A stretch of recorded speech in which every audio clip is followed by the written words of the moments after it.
Hello Ice and Fire Nerds, this is Chris, and this will continue our Game of Thrones Foreshadowing series, and we'll pick up right where we left off in part 15 with Season 1, Episode 5, The Wolf and the Lion. Dracarys.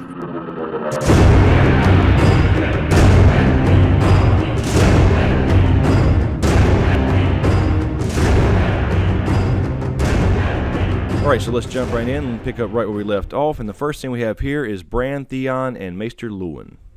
House Onward. Family, duty, honour. Those are Tully words, your mother's. Are we playing a game? Family, duty, honour. Is that the right order? You know it is. Family comes first.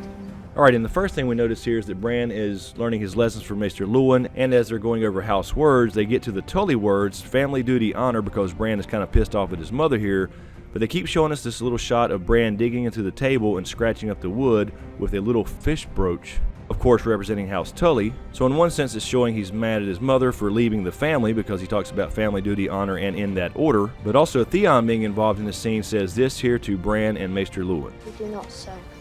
Lords? The Greyjoys. Famed for their skills at archery, navigation, and lovemaking. And failed rebellions.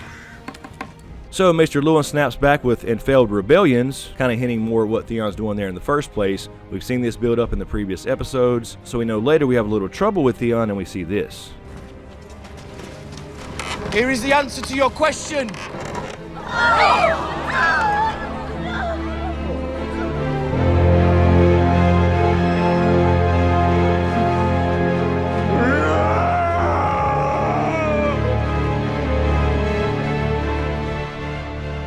The point here with this, I believe in the books at least, was that the brooch was actually supposed to prove that it was Bran, although it was the Miller boys that Theon actually killed, and this in the books was at Reek's suggestion, which was actually Ramsay before we knew who he was.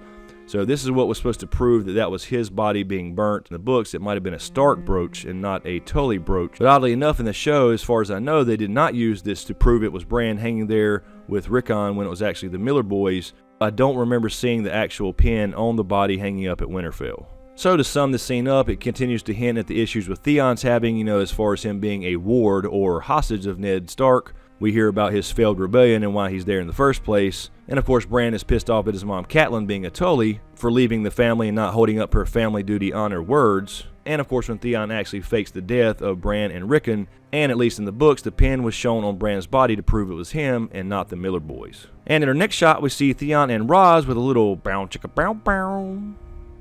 I've been Lord Stark's ward since I was 8 years old. A ward? That's a nice word for it. Your father rebelled against King Robert, and if he does it again... My father fought for the freedom of his people. Now this scene was to kind of continue Theon's character arc as far as who he is, what he's doing at Winterfell, and of course this continues the theme of people poking at Theon for being there as Ned Stark's hostage, and eventually we do see Theon rebel and see this. I've taken your castle. Theon! It's Prince Theon now. Get up. You have to get dressed. I've taken Winterfell. And in our next scene, Varys goes to see Ned in his office, and we hear them talk about this. If the wrong ears heard what I'm about to tell you, off comes my head. And who would mourn poor Varys then? What sort of doom does the king face? The same sort as Jon Arryn. The tears of Lys, they call it. A rare and costly thing. As clear and tasteless as water, it leaves no trace. So specifically here we hear Varys tell Ned that tears of Lys were used to kill Jon Arryn, and the same thing's going to happen to Robert. And for me at least, the line that stands out here is the one where Ned says, If Sir Hugh poisoned him, who paid Sir Hugh? Someone who could afford it. Well, of course, that points to Littlefinger being the master of coin. We've already seen in previous episodes on many occasions being the master of coin that he can find the money when it's needed, so it points to somebody being rich. You would think that would be the Lannisters, but of course later on we would find out this. You gave me those drops and told me to pour them into Jon's wine, my husband's wine. When you told me to write a letter to Kat, telling her it was a Lannister. Alright, now in our next scene we see Arya chasing a damn cat.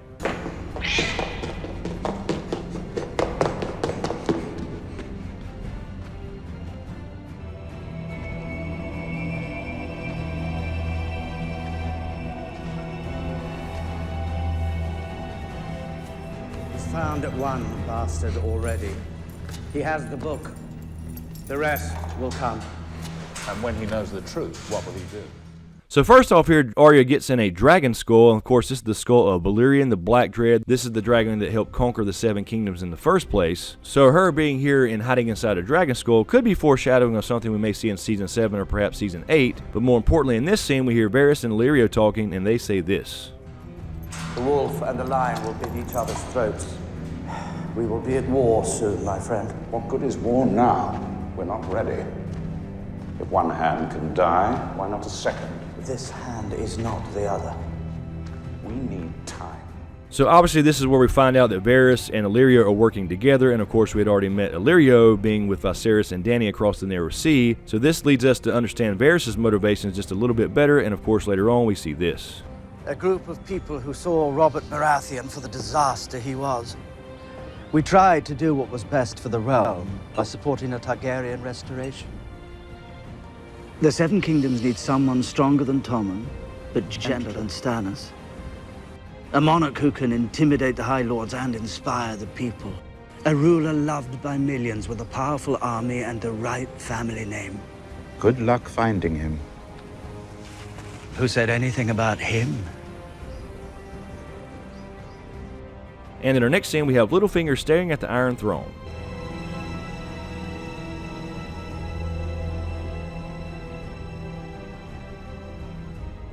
And of course it makes you wonder what exactly he's staring at the throne for, like he's thinking about sitting on the damn thing. And in the previous scene we got a few more answers about Varys, and in this scene we start to wonder more about Littlefinger, and of course in Season 6 we get this revelation.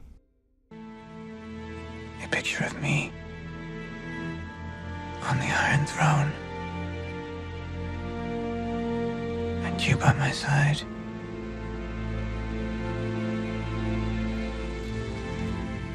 And in the same scene, Varys walks in before the small council meeting, and Littlefinger says this.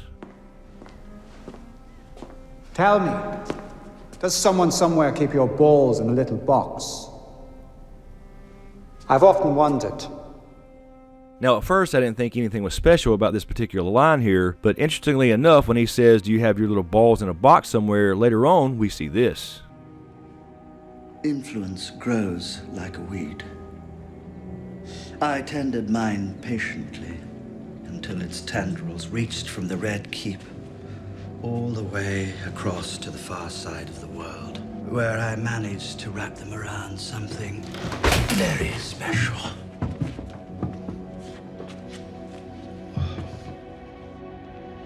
Sorcerer. So Varys doesn't have his balls in a box, but he does have the damn sorcerer that cut his balls off in a box. That right there, my friends, shows some damn dedication to revenge. And during this same scene, Littlefinger and Varys continue to insult each other, and Renly comes in and asks what these two are conspiring about. Well, please. To find myself in a position where a simple word to the king... What are you two conspiring about? Well, Renly, everybody's conspiring, including you. So of course Varys conspires to support Dany for the Iron Throne, Littlefinger supports himself for the Iron Throne, and then of course Renly gets talked into thinking he needs to be the king as well, and this of course starts to set up the War of the Five Kings, and then later on we do see this with Renly. Do you know who should be king? Be serious. I am. My father could be your bank. I've never fought in a war before, but I'd fight for you. And in our next scene, Yoren arrives to talk to Ned. Your name, friend? Yoren, if it please. This must be your son. He has the look. I'm a girl. Did Benjen send you? No one sent me. We'll find recruits for you. Thank you, my lord, but that's not why I disturb you now. So again, this is very similar to a previous episode. This time we hear Yoren call Arya a boy, and that seems to be an ongoing theme, and that's because of this. Keep your mouth shut, boy. I'm not a boy! You're not a smart boy, is that what you're trying to say? Do you want to live, boy? North, boy. We're going north. Alright guys, so I'm going to keep this one short and sweet, so that'll do it for this episode. Please let me know what you think in the comments below. Again, this episode doesn't really have a lot of good payoff scenes as far as foreshadowing, but it does have a lot of cool parallel moments. And again, this episode was one of the few written by George R.R. Martin himself for the TV show. Again, thank you for all the support, especially to you guys on Patreon. And a special thanks to my Patreon executive smokescreen producers, Hoss Griffin, Vol Guy 10, Lala Gig, Kissa Powell, Marc Joseph, aka The Snow in Winterfell, and Marylin Bentley. Thank you so much. Really, really appreciate the support. Be sure to subscribe to get everything, and also be sure to click that little notification bell beside the subscribe button to make sure you're getting notified when I drop a new video. And if you were subscribed to Smokescreen, make sure you are still subscribed to Smokescreen. I'm still getting a few messages here and there about people not being notified and having to resubscribe. So again, thanks so much, you guys. Thanks for watching, and we'll see you next time.